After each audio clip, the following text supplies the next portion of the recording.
नमस्कार, मी श्रीरंग खरे. मनी टाइम या नव्या कोऱ्या गुंतवणूक स्पेशल कार्यक्रमामध्ये आपलं सगळ्यांचं स्वागत. मराठी भाषेतून आर्थिक बातम्या देऊन गुंतवणूकदारांना सजग करण्याचा आमचा प्रयत्न आहे. कारण गुंतवणुकीला योग्य दिशा मिळाली तर त्यातून मिळणारा परतावा हा देखील चांगला मिळणं शक्य असतं. त्यासाठी आम्ही दररोज तुमच्यासाठी एका वेगळ्या विषयाची माहिती आणि गुंतवणुकीचे योग्य पर्याय घेऊन येत असतो. त्यासोबतच बाजाराचा लेखाजोखा देखील आम्ही मांडणार आहोत. मात्र सुरुवात करूया आजच्या टॉप 10 बिझनेस न्यूजनं.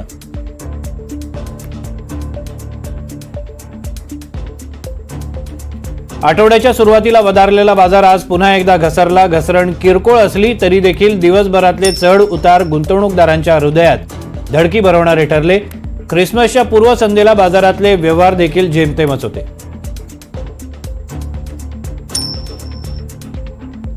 आज आयटी क्षेत्रातील दिग्गज कंपनी इन्फोसिस आणि देशातील सगळ्यात मोठी बँक SBI या दोन्ही कंपन्यांचे शेअर्स हे टॉप लुझरच्या यादीत होते.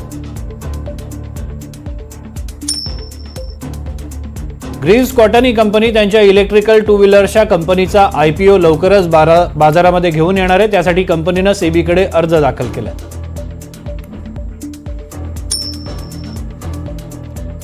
घरगुती बचतीच्या पैशाचा म्युच्युअल फंडकडे ओढा वाढतोय खरा, पण अजूनही मध्यमवर्गीयांमध्ये FD बद्दलचं प्रेम कायम आहे, असा अहवाल SBIनं जारी केलाय. व्हेंटिव्ह हॉस्पिटॅलिटीचा IPO आज बंद झाला. गेल्या 2 दिवसात जेमतेम भरलेला हा IPO आज दुपारी पूर्ण भरला. 610 ते 643 रुपयांचा प्राइस बँड या IPO साठी ठरवण्यात आला होता.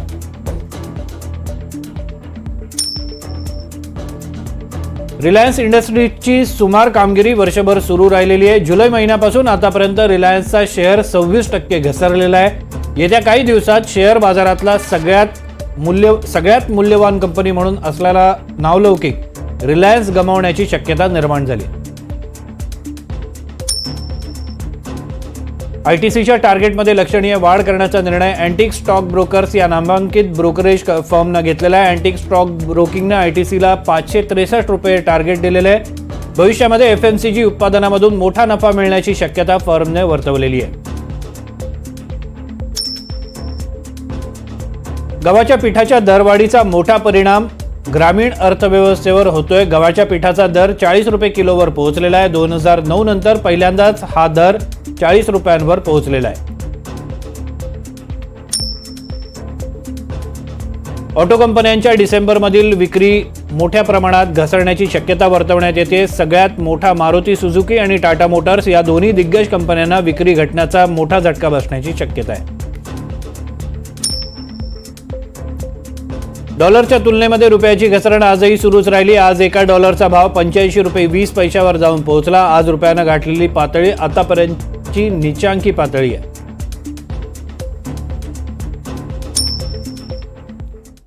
आज मंगळवार आहे आणि आज आपण म्युच्युअल फंडाविषयी बोलतो. त्यासाठी आपल्या स्टुडिओमध्ये आहेत एमफी नोंदणीकृत गुंतवणूक सल्लागार महेश चव्हाण. महेश चव्हाण हे गेली 10 वर्ष सातत्यानं मराठी माणसाला आर्थिक साक्षर बनवण्यासाठी झटतायत.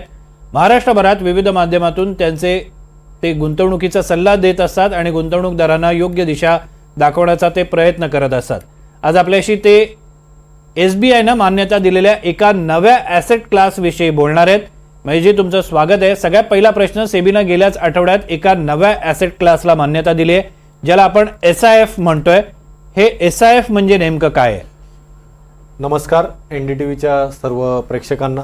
तर गेले 2 वर्ष सेबी याच्यावर काम करत होती आणि SIF हे म्युच्युअल फंडच्या पुढचं एक पाऊल आहे आणि पोर्टफोलिओ मॅनेजमेंट सर्व्हिसेस, जिकडे 50 लाख रुपये कमीत कमी गुंतवणुकीचं प्रोडक्ट आहे, त्यामधलं म्युच्युअल फंड आणि PMSच्या मधलं हे प्रोडक्ट सेबीनी लॉन्च केलेलं आहे, ज्याचा फायदा सामान्य गुंतवणूकदारांना जे कुठेतरी गेले 5-10 वर्ष गुंतवणूक करत आहेत आणि ज्यांचा पोर्टफोलिओ 5-10 लाख रुपयेपर्यंत पोहोचलेला आहे आणि त्यांना एक थोडं पुढचं पाऊल टाकायचं आहे की जेणेकरून त्यांच्या गुंतवणूक डायव्हर्सिफाय होतील आणि हा पर्याय त्यांना स्पेशलाइज इन्व्हेस्टमेंट फंडच्या माध्यमातून दिला जात आहे.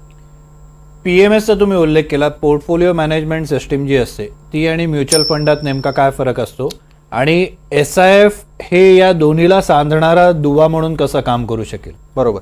PMS हे पोर्टफोलिओ मॅनेजमेंट सर्व्हिसेस म्हणजे म्युच्युअल फंड तुम्ही बोलू शकता की तुम्ही एखाद्या पब्लिक ट्रान्सपोर्ट किंवा ट्रेननी प्रवास करताय, जिकडे तुमच्या सगळ्यांच्या गुंतवणूक एकाच फोलिओमध्ये म्हणजे म्युच्युअल फंडच्या ॲसेट मॅनेजमेंट कंपनी हँडल करत असते आणि तुम्हाला त्याच्यातला वाटा दाखवत असते. पोर्टफोलिओ मॅनेजमेंट सर्व्हिसेसमध्ये तुम्ही इन्व्हेस्टमेंट केले 50 लाख रुपये कुठे कुठे गुंतवलेले आहेत हा पोर्टफोलिओ तुम्हाला क्लिअर कट दिसतो. म्हणजे स्पेशलाइज तुमच्यासाठी तो डेडिकेटेड पोर्टफोलिओ त्या पद्धतीने असतो. आत्तापर्यंत म्युच्युअल फंडच्या माध्यमातून 2012 पासून जी लाट आलेली आहे, तर आज सामान्य गुंतवणूकदार म्युच्युअल फंडमध्ये करतायत, पण त्याला प्रत्येकाला एक स्वतःच्या ओनरशिप की माझे शेअर्स कोणते आहेत, माझा पैसा कुठे लागलेला आहे हे बघणं प्रत्येकाला आवडतं. आणि स्पेशलाइज इन्व्हेस्टमेंट फंडच्या माध्यमातून तेच होणार आहे की 10 लाख रुपयाचा पोर्टफोलिओ कुठे आहे आणि ते त्यांना क्लिअरिफाय होईल.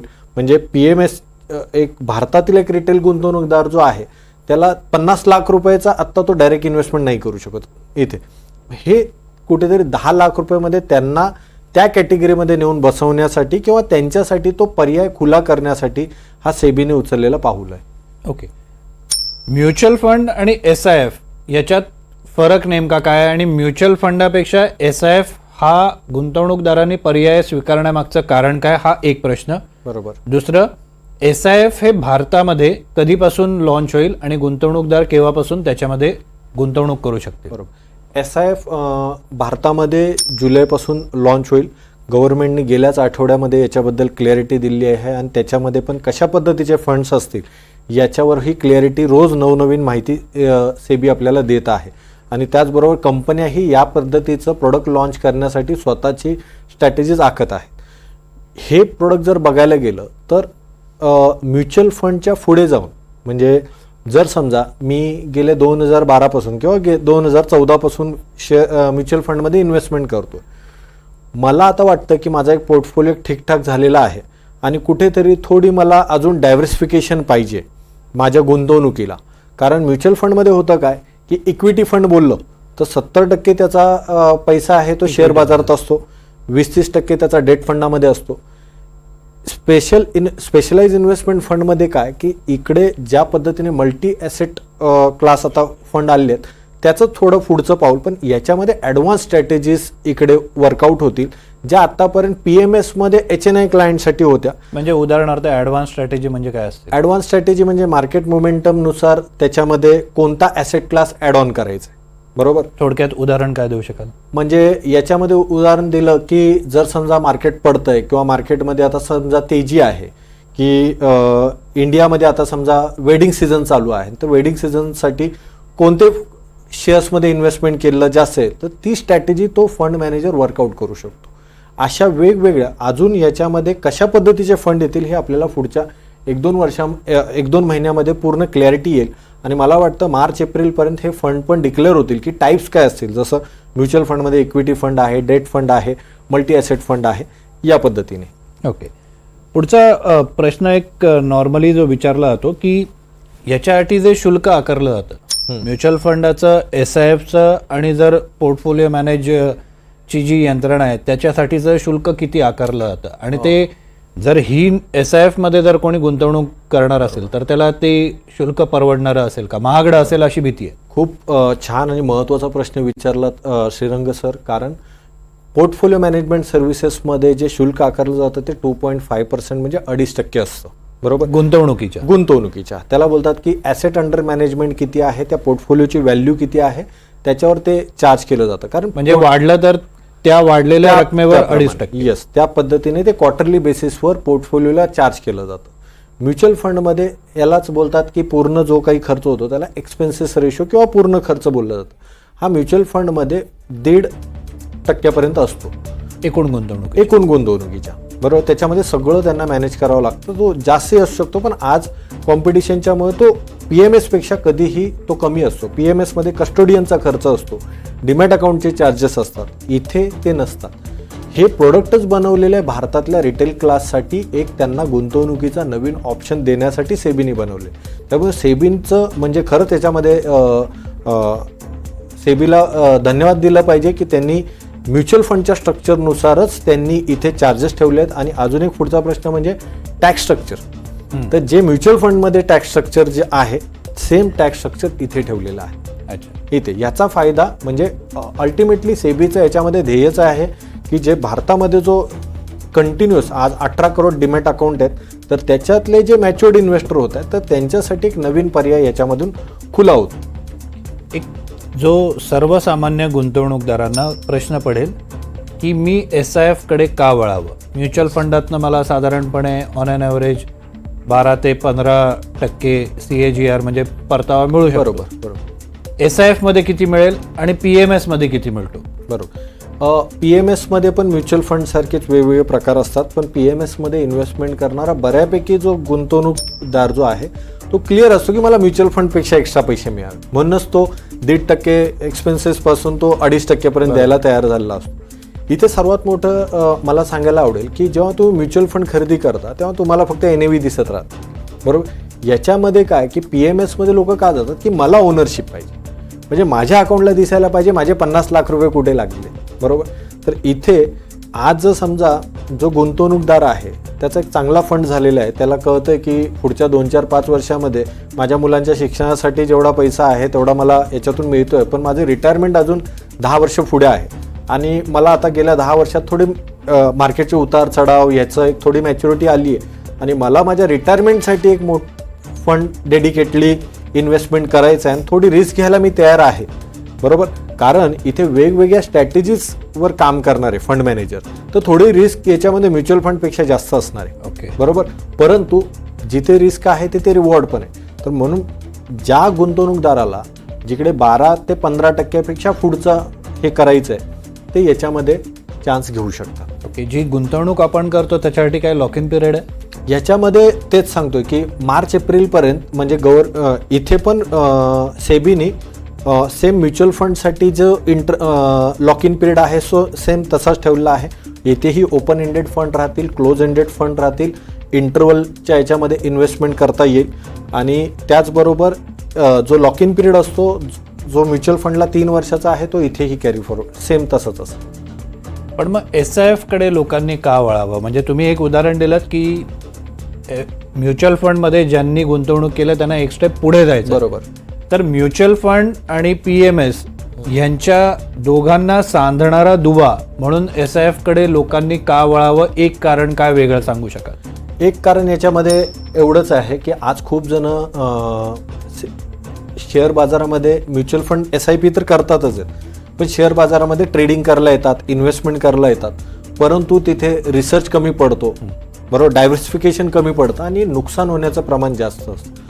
तर इथे तुम्हाला सेम म्युच्युअल फंडच्या धर्तीवर परंतु ओनरशिप म्हणजे एक तुमचा डेडिकेटली पोर्टफोलिओ हँडल करण्यासाठी एक प्रोफेशनल टीम तुमच्यासाठी हे करते. त्यामुळे तुम्ही स्वतः आपण गुंतवणूक करून फटके खाण्यापेक्षा मला वाटतं तुम्ही ते 10 लाख रुपये जर समजा तिथे इन्व्हेस्टमेंट केलेत अभ्यास करून गुंतवणूक सल्लागारांच्या माहितीतून की तुमचं रिस्क प्रोफायलिंगमध्ये तुम्ही बसताय का आणि कमीत कमी 5 ते 7 वर्षाचा जर तुमचा एखादा टार्गेट पिरियड असेल तर मला वाटतं SIF हा जो गुंतवणुकीचा पर्याय नवीन खुला होतोय पुढच्या 5-6 महिन्यामध्ये, तर त्याच्यामध्ये नक्कीच इन्व्हेस्टमेंट केलं पाहिजे. पण याच्यामध्ये पारदर्शकतेचा एक मुद्दा येईल की आपले पैसे कुठे गुंतवले जातात, काय गुंतवले जातात, त्याचा परतावा कसा मिळणार, ह्याच्याबाबत काही सेबीने काही गाईडलाईन्स किंवा क्लॅरिटी दिलेली. येस. सेबीने आत्ता जो त्यांचा जो पेपर हे केलेला आहे सेम म्युच्युअल फंडच्या धर्तीवरच इथे पारदर्शकता असणार आहे.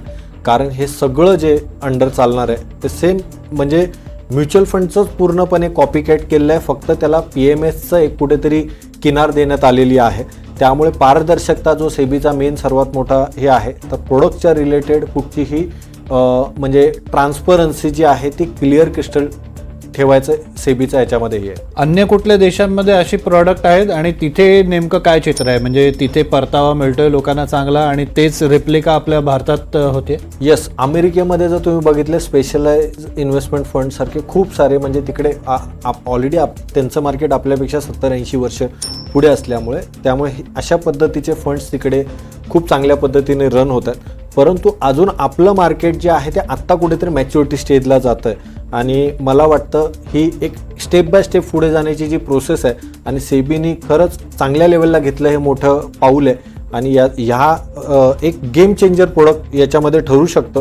जर मी 50 लाख रुपये PMS खूप मोठा जो गॅप होता तो गॅप भरून काढलाय असं आपण बोलू शकतो. एक जर पूर्ण आढावा घेतला SIFचा तर म्युच्युअल फंड हे मार्केट व्हॉलेटिलिटीनुसार पाठीपुढे होत असतात. मार्केट पडलं तर तुमच्या NAV ची प्राइस पडते, वर गेले तर NAV ची प्राइस वाढते. SIF मध्ये नेमकं याला कव्हर कसं करण्यात येईल किंवा मार्केटमधली पडझड जी आहे त्याच्यापासून शॉक ऑब्झर्बर म्हणून काय प्रोव्हिजन्स केलेले असतील? बरोबर.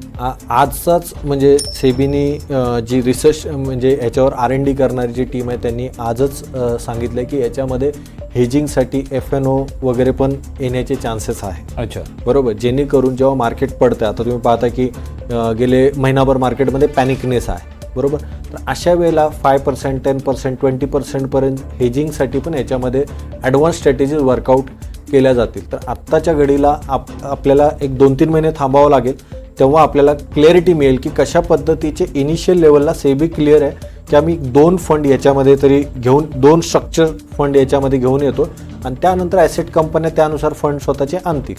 SIF बाबतच्या पॉझिटिव्ह गोष्टी कोणत्या सांगता येतील की ज्या बघून गुंतवणूकदारांनी हा नवीन पर्याय स्वीकारला पाहिजे? बरोबर. SIF बद्दल एक पॉझिटिव्ह गोष्ट म्हणजे अगेन मी तीच सांगेन की हा PMSचा छोटा भाऊ आहे आणि म्युच्युअल फंडचा मोठा भाऊ आहे. कारण जे मार्केटमध्ये इन्व्हेस्टमेंट करतात की म्युच्युअल फंड PMS जेव्हा इंडियामध्ये सुरुवात झालं तेव्हा त्याची स्टार्टिंग पॉईंट होता 5 लाख रुपये. 5 लाख रुपयाचा 10 लाख झाला, 10 लाखाचा 25 लाख झाला, 25 लाखाचा 50 लाख झाला. एक सामान्य गुंतवणूकदार 25 लाखापर्यंत पोहोचतो, तोपर्यंत त्याची तिकीट साईज 50 लाखापर्यंत पोहोचतो. तर एक 10 लाख रुपयांनी पण एक सामान्य गुंतवणूकदार याच्यामध्ये सुरुवात करू शकतो. हा खूप जमेची बाजू आहे आणि भारतामध्ये ह्याच्यामध्ये म्हणजे जे अनऑर्गनाइजली ट्रेडिंग करतायत, इन्व्हेस्टमेंट करतात त्यांच्यासाठी हा एक 10 लाख रुपयाचा माध्यम खुला होऊ शकतो. याच्यातला आणखी एक प्रश्न सुचलाय, मात्र तो नंतर विचारतो. मात्र त्याच्या आधी तुमच्याकडनं जाणून घ्यायचं आहे की याच्या निगेटिव्ह बाजू कोणत्या आहेत? बरोबर. निगेटिव्ह याच्यामध्ये तेच बोलायला लागेल की भारतामध्ये आजही जे डीमॅट अकाउंटचे जे पोर्टफोलिओ आहेत त्याची अजूनही जे इन्व्हेस्टमेंट आहे ती 1 किंवा 2 लाख रुपयेच आहेत. मध्ये साधारणतः डेटा आला होता की 1-1.5 लाख रुपये समथिंग आहेत इथे इन्व्हेस्टमेंट पोर्टफोलिओ. तर 1-1.5 लाख रुपयाच्या मानाने 10 लाख रुपयाचा टप्पा पण खूप मोठा वाटतोय. पण मला वाटतं ही जी सुरुवात होते ह्याच्यातून ज्या पद्धतीने PMSमध्ये अपवर्ड साईडला तिकीट साईज गेले 5 लाख, 10 लाख, 25 लाख, 50 लाख, इथे मला वाटतं कदाचित जर ह्याला कसा परफॉर्मन्स भेटतोय म्हणजे रिस्पॉन्स कसा, परफॉर्मन्स नाही रिस्पॉन्स कसा भेटतोय, कदाचित हा 5 लाख रुपयामध्ये पण यावा. तर मला वाटतं ही एक मधली निगेटिव्ह फॅक्टर निघून जाऊ शकतो. आता तुम्ही मगाशी उल्लेख केलात की ज्या लोकांना ट्रेडिंग बद्दल फार कळत नाही, ज्यांचा अभ्यास नाही आहे, ते लोकांना जर परतावा हवा असेल चांगला तर ते या मार्गाचा अवलंब करू शकतात. मग ते FNO असेल, कमॉडिटी असेल किंवा डे टू डे इंट्राडे असेल किंवा लॉंग टर्मसाठीचं जे ट्रेडिंग असतं, त्या सगळ्या गुंतवणूकदारांना हा एक नवीन पर्याय उपलब्ध झालाय. ते सगळे गुंतवणूकदार या पर्यायाकडे ज्यांना अभ्यास नाही किंवा जे बघून आहेत की बाबा हात पोळलेले आहेत, मला याच्यात यश नाही मिळत आहे, ते हा पर्याय स्वीकारू शकतात का? आणि ते पैसे अशा ट्रेडिंगसाठी पण वापरले जातात का? बरोबर. जातील का? बरोबर. अजून तरी सेबीने ह्याच्यामध्ये फुल फ्लेश ट्रेडिंग हे केलं नाहीये. कुठेतरी हेजिंग करण्यासाठी त्याच्यामध्ये 5-10-20% मॅक्स आत्ता पेपर बोलतोय. बरं. इथे हा यासाठी असू शकेल की जसं स्ट्रॅटेजिकली जर मला जसं आपण फ्रूट सॅलड खातो, आपल्याला सगळे फ्रूट्स त्याच्यामध्ये मिळतात म्हणजे पोर्टफोलिओ डायव्हर्सिफाय होतो. तर पोर्टफोलिओ डायव्हर्सिफिकेशनच्या माध्यमातून हा खूप चांगला प्रोडक्ट आहे की याच्यामध्ये एकाच वेळेला तुमचे शेअर्समध्ये पण इन्व्हेस्टमेंट आहे, FDमध्ये पण इन्व्हेस्टमेंट आहे, गोल्डमध्ये पण आहे, रिट्समध्ये पण आहे.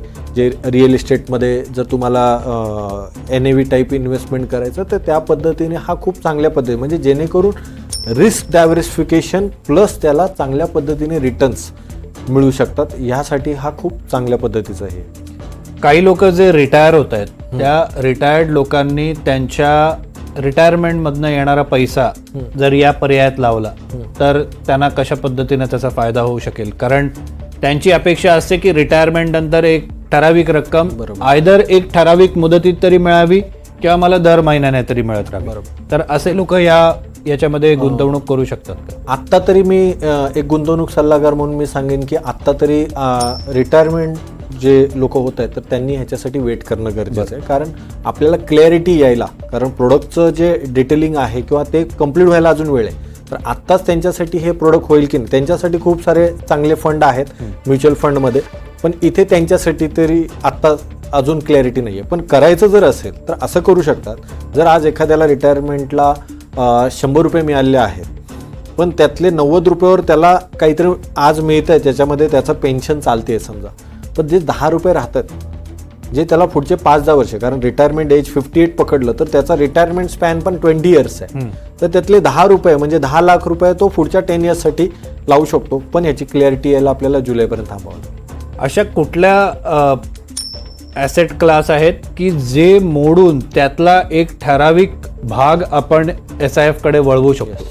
कारण त्या ॲसेट क्लासमध्ये तेवढं ॲप्रिसिएशन मिळेल की नाही अशी खात्री नसते. बरोबर. त्यामुळे असे कुठले ॲसेट क्लास आहेत की जे आपण SIF कडे वळवू शकतो? बरोबर.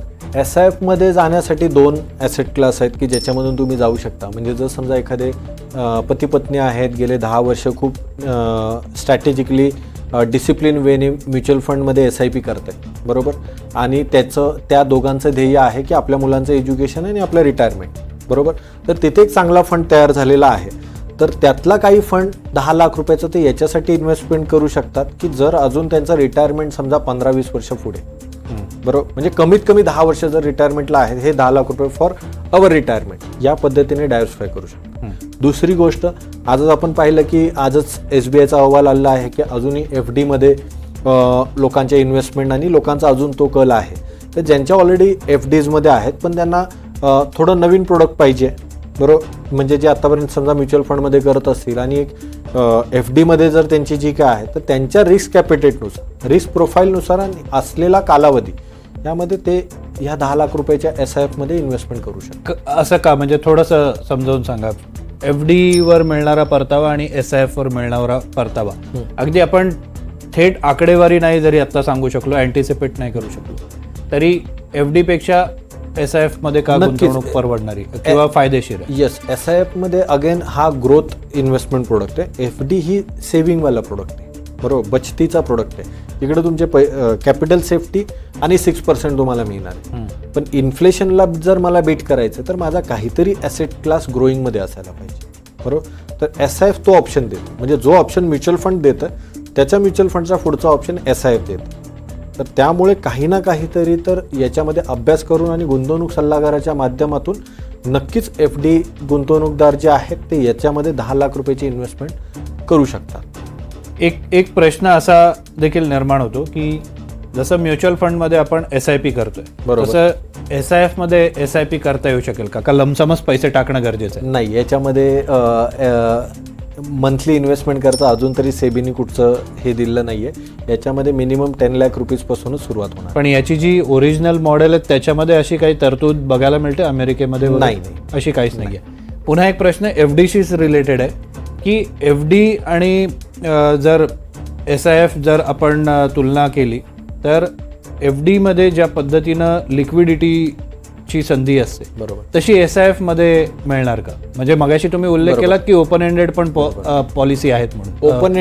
ओपन एंडेड फंड्स येतील, परंतु त्याला पण आपल्याला 2-3 वर्षाचा पिरियड घालावा लागणार आहे. कारण कुठचं जसं आज म्युच्युअल फंडमध्ये पाहिलं, जेव्हा एखादा फंड येतो तेव्हा पहिले 2-3 वर्ष त्याच्यासाठी लॉक इन पिरियड असतो, बरोबर, आणि त्यात हे नवीन प्रोडक्ट आहे त्यामुळे पहिले 3 वर्ष तरी इथे लॉक इन असणार आहे. आणि लक्षात घ्या की हे जास्त वेगवेगळ्या स्ट्रॅटेजीज याच्यामध्ये असणार आहे. त्यामुळे इथे इन्व्हेस्टमेंट करताना मिनिमम 5 to 7 इयर्सचा ज्यांचा हॉरायझन आहे इन्व्हेस्टमेंटचा त्यांनीच ह्याच्यामध्ये एंटर करायचं.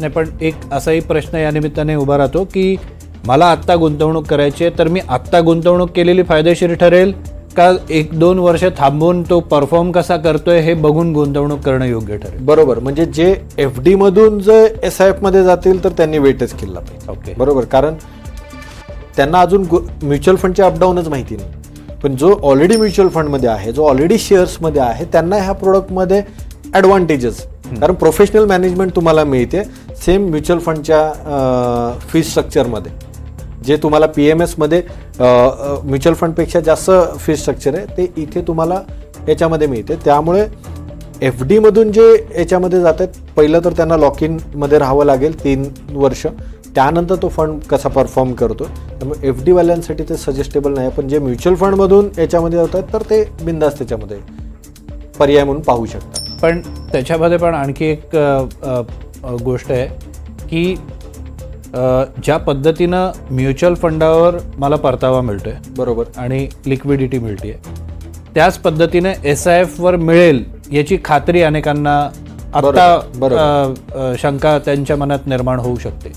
तर अशांना तुम्ही कसं समजावून सांगाल की तुम्ही आत्ता जर गुंतवणूक केली, अर्थात या सगळ्या गोष्टी गुंतवणूकदाराच्या निर्णयावर अवलंबून असतात, मात्र आत्ता गुंतवणूक करणं कितपत फायदेशीर ठरू शकतं? म्हणजे त्याला ज्या पद्धतीनं आत्ता परतावा मिळेल, आत्ता गुंतवणूक केला, 3 वर्षानंतर कदाचित तेवढी वाढ बघावी लागेल. बरोबर. आता याच्यामध्ये एकच आहे की जर ज्यांना ह्याच्यातला परतावा बघायचा तर त्यांनी एकदा PMS स्ट्रक्चरचा जर स्टडी केला, बरोबर, तर तिकडे जेव्हा तुम्ही रिटर्न्स पाहाल तेव्हा तुम्हाला कळेल की अशा पद्धतीने पण रिटर्न्स मिळतात. ओके. कारण PMS पोर्टफोलिओ मॅनेजमेंट सर्व्हिसेसमध्ये जो फंड मॅनेजर पोर्टफोलिओ मॅनेजर असतो त्याला खूप फ्रीडम असतो गुंतवणूक स्ट्रॅटेजीज वर्कआउट करायचा, जो म्युच्युअल फंडमध्ये नसतो. कारण म्युच्युअल फंड हा असतानाच छोट्या म्हणजे 500 पासून स्टार्ट होते, त्यामुळे तिथे स्टँडर्डायझेशन खूप स्ट्रॉंग असतं. तिकडे ते म्हणजे त्याची एक चौकट असते, त्या चौकटीतून त्याला खेळावं लागतं. बरोबर किंवा गुंतवणूक करावी लागते. इथे चौकट मोठी आहे, इथे चौकट मोठी. बरोबर. त्यामुळे इकडे मला वाटतं जे म्युच्युअल फंडवाले आहेत त्यांनी नक्की याचा स्टडी करावा. आणि याचा स्टडी करताना आता बऱ्यापैकी गेल्या आठवड्यात आलं आहे, पण याच्यात खूप सारी इंटरनेटवर माहिती अवेलेबल झाली आहे. बरोबर. तर याच्यामध्ये थोडा स्टडी करू, कारण वेळ आहे 4-5 महिन्याचा त्या पिरियड, आणि ऑलरेडी मार्केट गेल्या 3-4 वर्षाचा व्हॉलेटिलिटीमध्ये आहे. तर इथे तुम्ही जर समजा एखादा गुंतवणूकदार असेल आणि त्यांना खरंच गेल्या 4 वर्षात चांगला पैसा मिळालेला आहे, तर प्रॉफिट बुक करून याच्यामध्ये करूही शकता. ओके. SIF हा नवीन पर्याय निर्माण झालेला आहे, मात्र पुन्हा एकदा सगळ्या गुंतवणूकदारांना एक सल्ला आहे की कोणतीही गुंतवणूक करायची असेल तर तुम्ही आधी तुमच्या गुंतवणूक सल्लागाराचा सल्ला घ्या आणि त्यानुसारच गुंतवणूक करा. कारण तुमचा पैसा वाढणं हेच आमचं ध्येय आहे आणि हेच या कार्यक्रमाचं देखील ध्येय आहे. या कार्यक्रमात इथे संपूया. तुम्ही पाहत राहा NDTV मराठी.